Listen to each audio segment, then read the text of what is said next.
How and why did you decide to write an anti-Islamic book? What was your heaviest and most regretful expression that you used for Islam?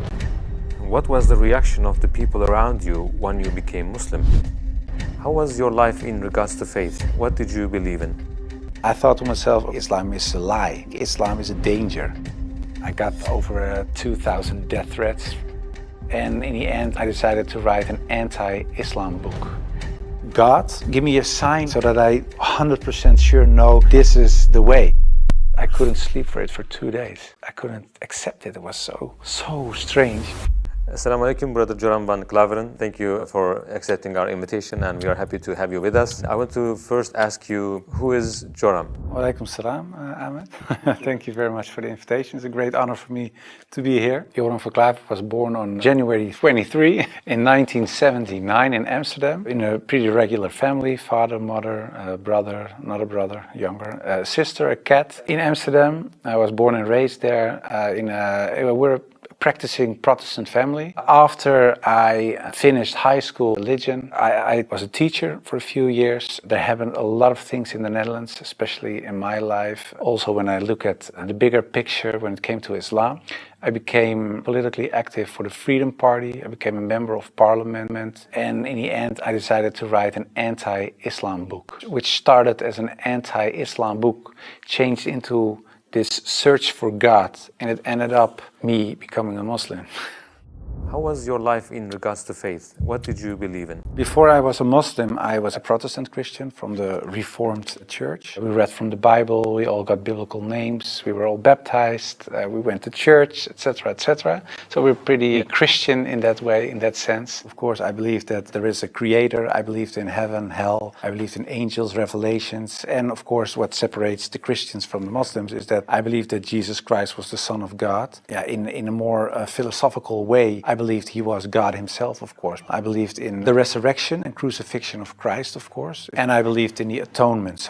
But because the Trinity is a very complex concept, whether you believe it or not, it's still very complex, because if there is a God in the Bible, it says God is eternal. But if you are eternal and you die, you cannot be eternal, immortal at the same time. So there was something when I was a little older, 16, 17, I started questioning things like that. It's not very logical. I talked to many priests, preachers, even rabbis, and the answers I got weren't very satisfying. That made it for me kind of complex, and in the end I had some doubts about stuff like this, but I said, well, I set it aside and I thought, okay, I just believe it, and perhaps I'm not smart enough to get the whole picture. And I still believed in God. I still believed that Jesus was a very important person. I believed he was the Son of God, but how it exactly was, I left it for what it was.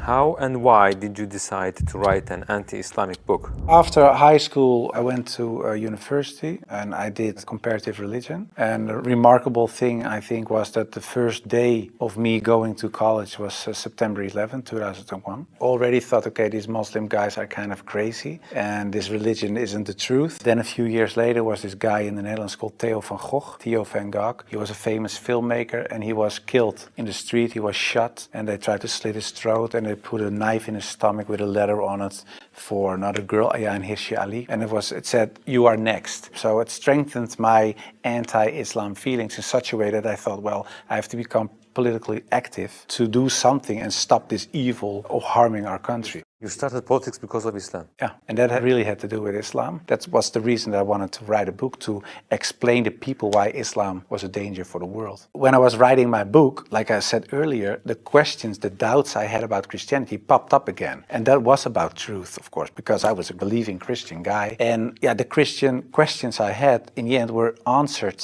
in an Islamic way. Because, of course, when I started writing the book, a lot of people think that it was a political book. But it wasn't so much a political book, it was a religious book, because I wanted to show people why Islam was a danger as a religion, and I wrote it from a Christian perspective. So in the beginning I made a comparison between the Christian concept of God and the Islamic concept. So I started comparing it. But because I had these doubts about the Trinity and I saw Tawheed, the oneness of God in Islam, I thought, yeah, it sounds a little bit more logical. And then I thought to myself, well, I reread the Bible to refresh myself and see, okay, why isn't the concept of Islam, the Tawheed concept, is isn't the Christian concept. But when I was reading the Old Testament and I saw what the Old Testament prophet said, it was one God, one God, one God. And then I thought, okay, I'll look only at the words of Jesus Christ in the New Testament. And then there's this story in the New Testament that where a guy comes to Jesus and he asks him, what is the most important thing in life? How can I gain paradise? And he said there are two things. He says, hear, O Israel, hear your God is one. Treat your neighbor as you want to be treated yourself. So I thought, well, even Jesus Christ says, hear, O Israel, your God is one. So I thought, well, this whole Muslim concept of God sounds more logical, and it's the same concept that I find in the Old and the New Testament. And I know Christianity as a religion teaches something else, but it isn't the concept of God that I find in the Bible. So after weeks and weeks of study, rereading all kinds of books, I thought to myself, okay, perhaps this oneness of God is something that is true. So that's how it started.